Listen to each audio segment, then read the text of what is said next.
Hello, today is the second day of the second week. So it's the week of 10:5 through 10:9. It's the second day two. So you're going to click here. And for this assignment, your goal is that students will multiply and divide integers. This video will be placed right here. You have your attendances for the 7th and 8th here. And then this is your lesson. Let's take a look at today's assignment or today's video.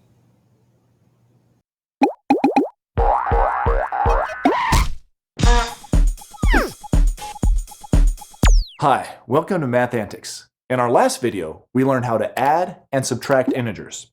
In this video, we're going to learn how to multiply and divide integers.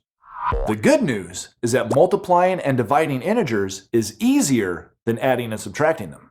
Because even though it involves both positive and negative numbers, the multiplication and division still works basically the same way.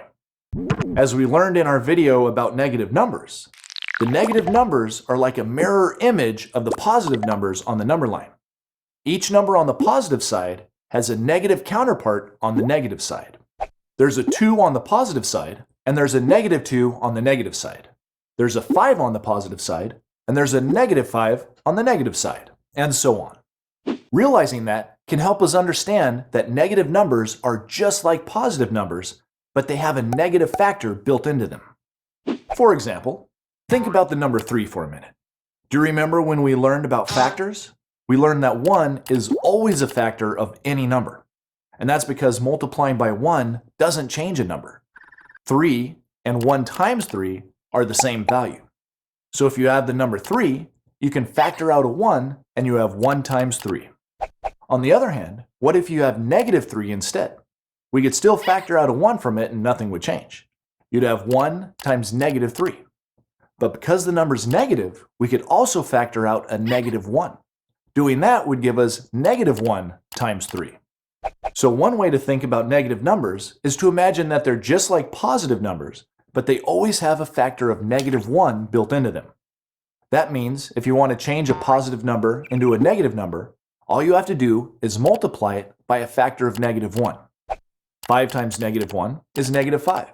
7 times negative 1 is negative 7. 10 times negative 1 is negative 10, and so on. And one way to visualize this is to see that multiplying by a factor of negative 1 just switches a number from the positive side of the number line to the negative side. But that raises an interesting question.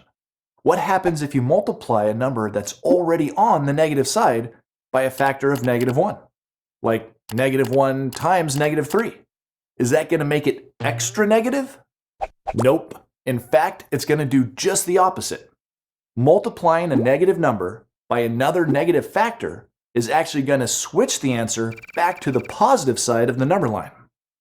Multiplying by negative 1 acts like a switch no matter which side of the number line you start on. If you start with a positive, then multiplying by negative 1 switches it to negative. But if you start with a negative, multiplying by negative 1 switches it back to positive. And you can keep switching back and forth between the positive and negative side of the number line by multiplying by another negative 1 as many times as you want. Positive, negative, positive, negative, positive, negative. So, multiplying by 1 negative gives us a negative. Multiplying by 2 negatives gives us a positive. Multiplying by 3 negatives gives us a negative. Multiplying by 4 negatives gives us a positive. Multiplying by 5 negatives gives us a negative. Multiplying by 6 negatives gives us a positive, and so on. Do you see the pattern? In a multiplication problem, if you have an even number of negative factors, they'll form pairs that will balance each other out and will give you a positive answer. That's because the pair negative 1 times negative 1 just equals 1, which has no effect on the answer. But if you have an odd number of negative factors that are being multiplied together, after you balance out all the pairs, there will always be one negative factor left over that will give you a negative answer. In a minute, we'll see some examples of how knowing this will help us when multiplying and dividing lots of integers.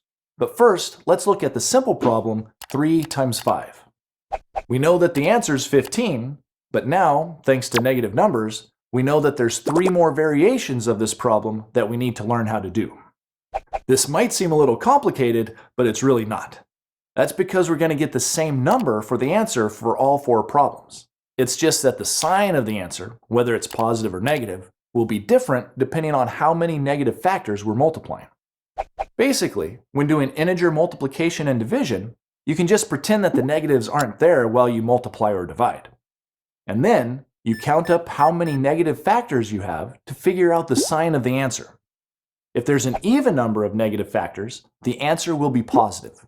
But if there's an odd number of negative factors, then the answer will be negative.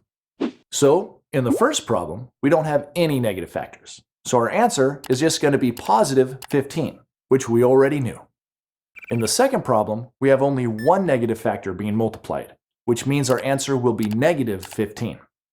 In the third problem, we also have just one negative factor, which means that our answer will also be negative 15. And in the fourth problem, we have two negative factors being multiplied. That's an even number of negative factors, so they'll balance each other out, they'll switch and switch back, and they'll give us an answer of positive 15.